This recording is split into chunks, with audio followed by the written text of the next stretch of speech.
ગુજરાતમાં છેલ્લા ઘણા સમયથી ભારે વરસાદ પડી રહ્યો છે, પરંતુ ક્યાંક આગામી સમયમાં અતિ ભારે વરસાદ પડી શકે છે તેવી શક્યતા હવામાન વિભાગ દ્વારા પણ વ્યક્ત કરવામાં આવી છે। તેની સાથે ગુજરાતમાં આગામી 3 થી 4 દિવસનું વાતાવરણ કેવું રહેવાનું છે, કયા એવા જિલ્લાઓ છે કે જેની અંદર એલર્ટ આપવામાં આવ્યું છે અને ખાસ કરીને કયા એવા જિલ્લાઓ છે કે જેની અંદર વધારે પડતો વરસાદ પડવાનો છે, આજે તેના વિશે વાત કરીશું। નમસ્કાર, વેધર એનાલિસિસ સાથે હું હંસિની। ગુજરાતમાં છેલ્લા ઘણા સમયથી સાર્વત્રિક વરસાદ પડી રહ્યો છે, પરંતુ જો વાત કરવામાં આવે આજના દિવસની તો ખાસ કરીને આજના દિવસે ઘણા બધા એવા જિલ્લાઓ છે કે જ્યાં ક્યાંક ભારે વરસાદ પડી શકે છે। ખાસ કરીને જો વાત કરવામાં આવે દેવભૂમિ દ્વારકા છે, પોરબંદર છે, જૂનાગઢ, ગીર સોમનાથ અને દીવ છે, અમરેલી છે, ભાવનગર, બોટાદ, સુરેન્દ્રનગર, મોરબી, રાજકોટ, જામનગર અને કચ્છ છે। અહીં પણ ક્યાંક ભારે વરસાદ પડી શકે છે અને પવન પણ ફૂંકાઈ શકે છે। તેની સાથે જો વાત કરવામાં આવે ઉત્તર ગુજરાતની તો બનાસકાંઠા, પાટણ, મહેસાણા, સાબરકાંઠા, અરવલ્લી, મહીસાગર, દાહોદ, પંચમહાલ, ખેડા, ગાંધીનગર, અમદાવાદ, આણંદ, વડોદરા, છોટાઉદેપુર, નર્મદા, ભરૂચ, સુરત, તાપી, ડાંગ, નવસારી, વલસાડ, દમણ અને દાદરા નગર હવેલી છે કે જેની અંદર પણ ક્યાંક હળવો વરસાદ પડી શકે છે તેવી શક્યતા હવામાન વિભાગ દ્વારા વ્યક્ત કરવામાં આવી છે। આ વાત થઈ આજની। જો હવે વાત કરવામાં આવે તે આવતીકાલે વરસાદ કેવો રહેવાનો છે, એટલે કે ખાસ કરીને 13 તારીખે પણ ક્યાંક મોટા ભાગના એવા સ્થળો છે કે જ્યાં ગાજવીજ સાથે હળવાથી મધ્યમ વરસાદ પડી શકે છે, એટલે કે બનાસકાંઠા છે, પાટણ છે, મહેસાણા છે, ગાંધીનગર, અમદાવાદ, ખેડા, આણંદ, વડોદરા, ભરૂચ, સુરત, નવસારી, દમણ અને વલસાડ છે, ડાંગ છે, તાપી, નર્મદા, છોટાઉદેપુર, પંચમહાલ, દાહોદ, મહીસાગર, અરવલ્લી અને સાબરકાંઠા અને તેની સાથે ઘણા બધા એવા વિસ્તારો છે કે જ્યાં ગાજવીજ સાથે હળવોથી મધ્યમ વરસાદ પડવાનો છે।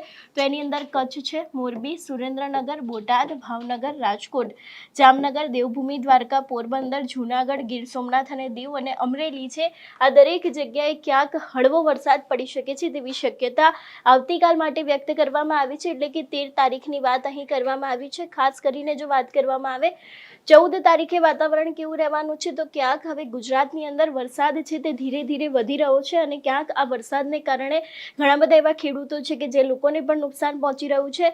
વાત કરવામાં આવે સૌથી પહેલા મધ્ય ગુજરાતની તો મોરબી છે, સુરેન્દ્રનગર અને અમદાવાદ, અહીં પણ ક્યાંક ભારે વરસાદ પડી શકે છે। દરિયાકાંઠાના જિલ્લાઓ જેમ કે દ્વારકા લઈ લો, પોરબંદર છે, જૂનાગઢ, ગીર સોમનાથ, દીવ, અમરેલી, ભાવનગર છે, અહીં પણ ક્યાંક વરસાદ પડી શકે એવી શક્યતાઓ વ્યક્ત કરવામાં આવી છે। જામનગર, રાજકોટ, બોટાદ અને તેની સાથે કચ્છ છે તે પણ સમગ્ર જગ્યાએ ક્યાંક હળવોથી મધ્યમ વરસાદ પડી શકે છે, ઠંડા પવન ફૂંકાઈ શકે છે તેવી શક્યતાઓ છે। ખાસ કરીને ઉત્તર ગુજરાતની વાત કરવામાં આવે બનાસકાંઠા અને પાટણની અંદર મહેસાણા છે, સાબરકાંઠા, અરવલ્લી, ગાંધીનગર, ખેડા, મહીસાગર, પંચમહાલ, દાહોદ, આણંદ, વડોદરા, છોટાઉદેપુર, નર્મદા, ભરૂચ, સુરત, તાપી, ડાંગ, નવસારી, દમણ અને વલસાડ છે। આ પણ ક્યાંક દરેક જગ્યાએ ભારે વરસાદ પડી શકે છે એવી શક્યતાઓ વ્યક્ત કરવામાં આવી છે। આ હવામાન છે તે 14 તારીખનું છે જે હવામાન વિભાગ દ્વારા આગાહી કરવામાં આવી છે અને અંતે 15 તારીખની જો વાત કરવામાં આવે તો ધીરે ધીરે આ વરસાદ અત્યારે હાલ વધારે ક્યાંક વધી રહ્યો હોય એવી પણ શક્યતાઓ છે। ખાસ કરીને દરિયાકાંઠાના વિસ્તારોની જો વાત કરવામાં આવે તો દરેક હવામાનની આપણે અત્યાર સુધીની જે આગાહી જોઈ એમાં દરેક જગ્યાએ ક્યાંક ને ક્યાંક જે દરિયાકાંઠાનો ભાગ છે ત્યાં ભારે વરસાદ જોવા મળ્યો હતો, એટલે ખાસ કરીને એ જ પ્રમાણે દેવભૂમિ દ્વારકા, પોરબંદર, જૂનાગઢ, ગીર સોમનાથ અને દીવ છે, અમરેલી છે, ભાવનગર, બોટાદ, રાજકોટ, જામનગર, મોરબી, સુરેન્દ્રનગર અને કચ્છ છે, આ દરેક જગ્યાએ ક્યાંક હળવોથી મધ્યમ વરસાદ પડી શકે છે અને તેની જ સામે બનાસકાંઠા, પાટણ, મહેસાણા, સાબરકાંઠા, અરવલ્લી, ગાંધીનગર, અમદાવાદ, ખેડા, મહીસાગર, પંચમહાલ, દાહોદ, આણંદ, વડોદરા, છોટાઉદેપુર, નર્મદા, ભરૂચ, સુરત, તાપી, ડાંગ, નવસારી, વલસાડ અને દમણ છે, અહીં પણ ક્યાંક ભારે વરસાદ પડી શકે છે એવી શક્યતા હવામાન વિભાગ દ્વારા વ્યક્ત કરવામાં આવી છે। જોકે આપણે અત્યાર સુધી હવામાન નિષ્ણાંત પરેશ ગોસ્વામીને પણ સાંભળતા આવ્યા છે, એમને આગામી દિવસના વરસાદને લઈને શું કહ્યું છે તે પણ સાંભળીએ। પછી 12 તારીખથી વરસાદમાં ગેપ આવશે।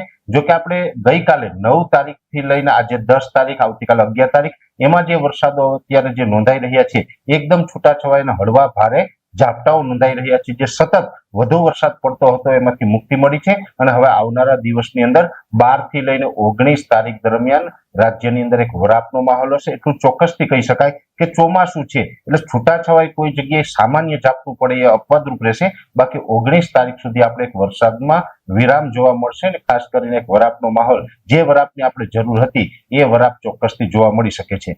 બીજી વાત આપણે એ કરવાની છે કે જે આજે જુલાઈની 10 તારીખ છે, આજ દિવસ સુધીમાં જે એવરેજ દર વર્ષે જે ગુજરાતની અંદર જે વરસાદો પડતા હોય છે એ વરસાદોના ટોટલ 46% વરસાદ છે એ આજે જુલાઈની 10 તારીખ સુધીમાં વરસી ચૂક્યો છે. હજુ પણ વરસાદો છે આગળ ઉપર પડવાના છે, જેમાં જુલાઈ મહિનાના છેલ્લા અઠવાડિયામાં પણ વરસાદો પડશે, ઓગસ્ટમાં પડશે, સપ્ટેમ્બરમાં પડશે. એટલે ઓલ ઓવર જોવા જઈએ તો આપણે 46% વરસાદ વરસી ચૂક્યો છે. તો હવે આવનારા દિવસમાં જે સારા વરસાદો હજુ પણ થવાના છે એટલે ચોમાસું છે એ લગભગ અમારું એવું અનુમાન છે કે 100% કરતા ઉપર વરસાદ જોવા મળે તેવું એક અનુમાન છે. આમ જોવા જઈએ તો આપણે લાંબા ગાળાના અનુમાન પ્રમાણે એવું પણ દર્શાવેલું હતું કે 98% થી લઈ અને 106% સુધીના વરસાદો 2025ના ચોમાસામાં જોવા મળશે. હવે 98% થી લઈને 106% સુધીનું જે અનુમાન છે તેમાંથી 46% વરસાદ અત્યાર સુધીમાં વરસી ગયો છે અને હજુ પણ આગળના દિવસમાં અત્યાર સુધી જે વરસાદો પડ્યા એવા જ સારા વરસાદો પડવાની શક્યતાઓ છે. હવે ખાસ કરીને બીજી વાત એ કરવાની છે, આમ તો આપણે વરાપની વાત કરીએ ત્યારે ઘણા બધા ખેડૂત ભાઈઓને એવું લાગતું હશે કે અમારા વિસ્તારમાં તો હજુ વરસાદ ઓછો છે. ત્યારે મારું જે વ્યક્તિગત માનવું છે અને જે પ્રકારે વરસાદો વરસ્યા છે તેમાં સૌથી ઓછો વરસાદ છે એ કચ્છના ખડીર અને બન્ની વિસ્તાર અને વાગડ વિસ્તારના ઘણા બધા ગ્રામ્ય વિસ્તારમાં ગુજરાતનો સૌથી ઓછો વરસાદ ત્યાં નોંધાયો છે. અને બાકી જે ગીર સોમનાથ, એટલે આમ તો જે દક્ષિણ સૌરાષ્ટ્રનું ગીર સોમનાથ જિલ્લો એવો છે કે જ્યાં દર વર્ષે ખૂબ વધુ માત્રામાં વરસાદો જોવા મળતા હોય છે, પણ આ વર્ષે ગીર સોમનાથમાં પણ અત્યાર સુધીમાં વરસાદો ચોક્કસથી જોવા મળ્યા છે, પણ વરસાદોની જે દર વર્ષે જે એવરેજ હોય છે એના કરતા વરસાદ ગીર સોમનાથમાં પણ ઓછો પડ્યો છે. છતાં પણ ઓલ ઓવર ગુજરાતની અંદર જોવા જઈએ તો એકંદર બધા જ ખેડૂતોને વાવેતર લાયક વરસાદ તો અત્યાર સુધીમાં ચોક્કસથી છે. અને જ્યાં સુધી આંકડા આવ્યા છે, સામે સરકારી આંકડા આવ્યા છે, ત્યાં સુધી ગુજરાતની અંદર 91% વિસ્તારની અંદર ચોમાસુ પાકનું વાવેતર થઈ ગયું છે. 9% વિસ્તાર એવા છે કે ત્યાં ચોમાસુ પાકનું વાવેતર બાકી છે, પણ 9% વિસ્તારો બાકી છે એની કન્ડિશન પણ એવી છે કે અત્યાર સુધી સતત વરસાદ પડતો હતો, વરસાદમાં આપણે વરાપ ન મળી જેને કારણે વાવેતર બાકી છે. આ વરાપ મળે એટલે ત્યાં પણ હવે વાવેતર થવાનું ચાલુ થઈ જશે. એટલે અત્યારે વાવેતર થઈ ગયું છે ને અત્યાર પૂરતો આપણે સારો વરસાદ છે એટલે આપણે કોઈ ચિંતા કરવાનું કારણ નથી. ખેડૂતોની જે ચિંતા છે એ ચિંતા છે કે વરસાદ ચોક્કસથી થયો છે, વાવેતર થઈ ગયું છે, પણ કુવા નથી ભરાણા, ડેમો અમારા વિસ્તારના નથી છલકાણા, કેમ કે રાજ્યના ઘણા બધા વિસ્તાર એવા છે કે ત્યાં કુવામાં નવા પાણી નથી આવ્યા, ડેમો નથી છલકાણા. ત્યારે એ ખેડૂત ભાઈઓ કોઈ અત્યારે અહીંયા ચિંતા કરવાની જરૂર નથી. મેં આપને કીધું એમ 100% કરતા હજુ વરસાદ વધારે જવાના છે. 46% એવરેજ ગુજરાતની અંદર વરસાદો પડ્યા છે.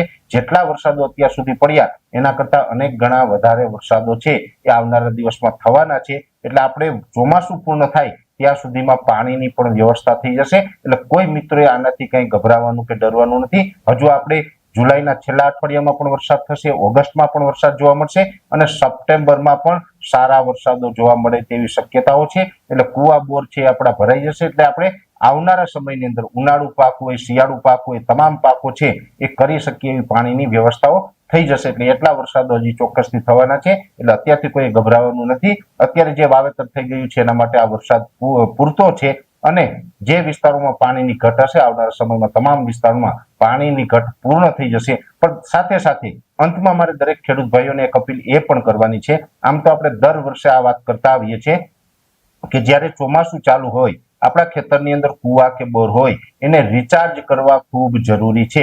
એટલે કે જે વોટર હાર્વેસ્ટિંગ આપણે કરતા હોય છે એ કરવું ખૂબ જરૂરી છે. જે ચોમાસા દરમિયાન પાણી પડે ને આપણા ખેતરોનું પાણી છે એ બહાર વહી જાય છે, નદીમાંથી ને દરિયા સુધી પહોંચી જાય છે. જો એ પાણી આપણી જમીનની અંદર કુવા કે બોરની અંદર વ્યવસ્થિત પ્લાનિંગ કરીને ઉતારવામાં આવે તો આપણે જમીનમાં પાણીના તળ છે એ ઉપર આવે અને એકંદરે આપણે ઉનાળા સુધી પાણીની ઘટ ન આવે. એટલે જમીનમાં જે કુવા અને બોર છે એને રિચાર્જ કરવા ખૂબ જરૂરી છે. અત્યાર સુધી 46% વરસાદ પડ્યો, એમાં હજુ પણ ખૂબ સારા વરસાદો પડવાના છે. એટલે હવે પછીથી ગમે ત્યારે સારા વરસાદો પડવાની શરૂઆત થાય એટલે દરેક ખેડૂત ભાઈઓ છે કુવા અને બોર રિચાર્જ કરે એવી દરેક ખેડૂત ભાઈઓને મારી અપીલ છે.